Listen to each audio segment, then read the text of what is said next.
Hey guys, welcome to Boxing Squad for boxing news and views from around the internet.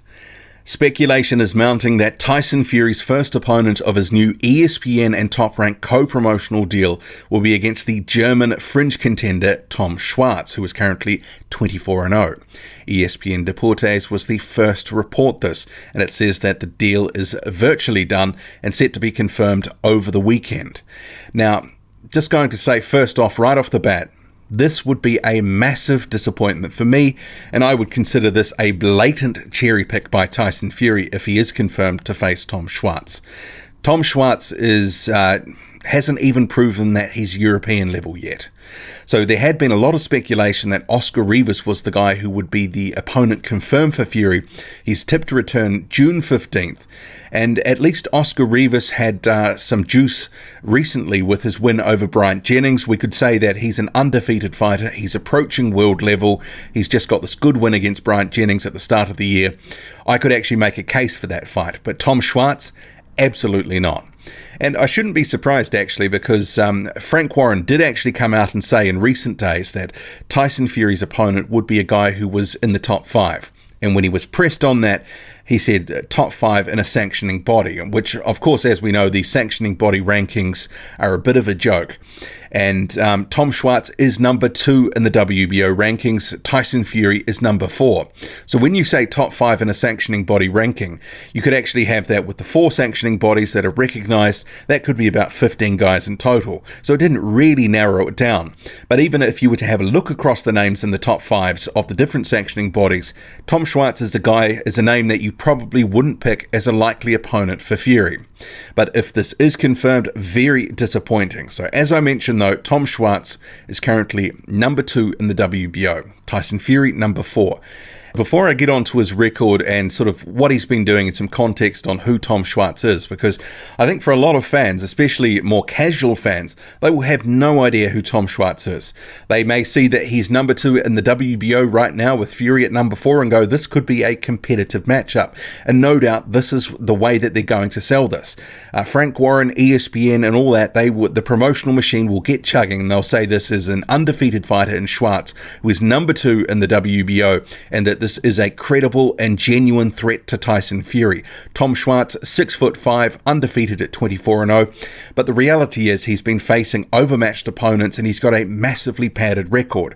But before I get to his massively padded record, I would just say, so this is the top 15 here as you can see it. Tom Schwarz first entered the rankings in the WBO all the way back in 2016, February 2016. And this is a guy who's only 24 years old right now. So this is the ranking here. So I went back and had a look. When did he first enter? So number 15 back in February 2016. So he's been there. And this is when Charles Martin was champion of the, held the IBF belt, and Tyson Fury still held the WBA belt. So he has been in the WBO rankings for an age. It's not often that a guy is consecutively just ranked right throughout for such a long period of time, especially without having a title shot or any sort of eliminators. This guy has not had any final eliminators or anything like this in the WBA, but even WBO. But even before he entered this, in the couple of months prior, see this guy below him here, Peter Graham, how he's got these couple of stars denoting he's just outside the rankings, got a minor title. Well, Tom Schwarz was also in that situation, ranked outside the 15, but still sort of given some credit by the WBO. Then enters the top 15 in February 2016, and then he enters the top 5 of the WBO rankings in June 2017 at number 5.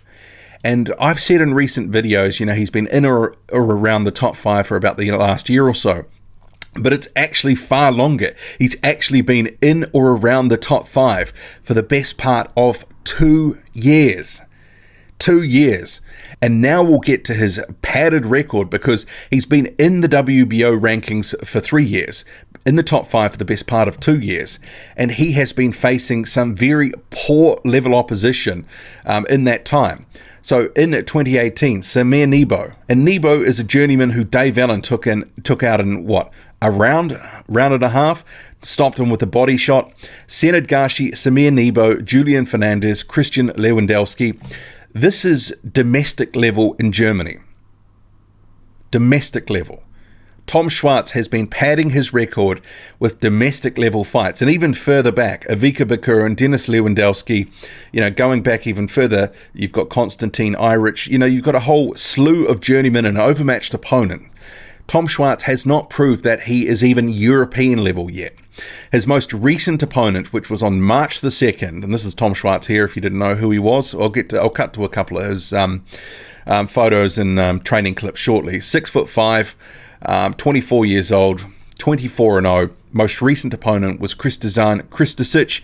Kristisic is a former cruiserweight. It was another terrible opponent. It was another overmatched opponent.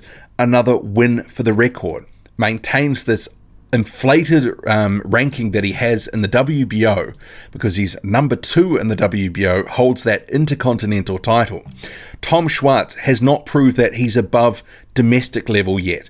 He is not even at European level from what we have seen from his fights. And I have some real doubts from some of the footage, because I've watched these recent fights. That one with Gashi wasn't a great fight. Gashi ended up getting disqualified on fouls. Tom Schwarz proved that he can act in that. He was really hamming it up.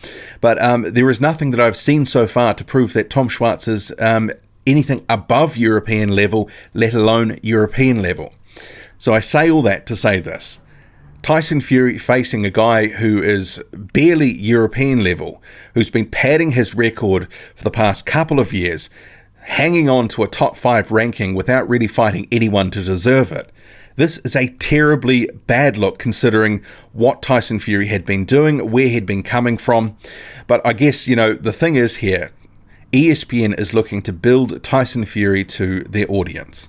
So the first fight was never going to be someone that was going to be a legitimate heavyweight title threat. I think a guy like Oscar Revis, even though he's a good fighter, he's approaching world level. If it had have been him, there still would have been a case where Tyson Fury would have been a massive favourite to win. But it would have been a more competitive matchup, at least on paper. Revis just taking out Jennings. But I can't make a case for Tom Schwarz if this is the opponent. It's a dreadful matchup. It would be really sort of gilding the lily to say that Tom Schwarz is an elite fighter. If they do try to do that, it is completely gilding the lily. He has not proved that he is even anything above European level or approaching world level because he hasn't fought anyone of note.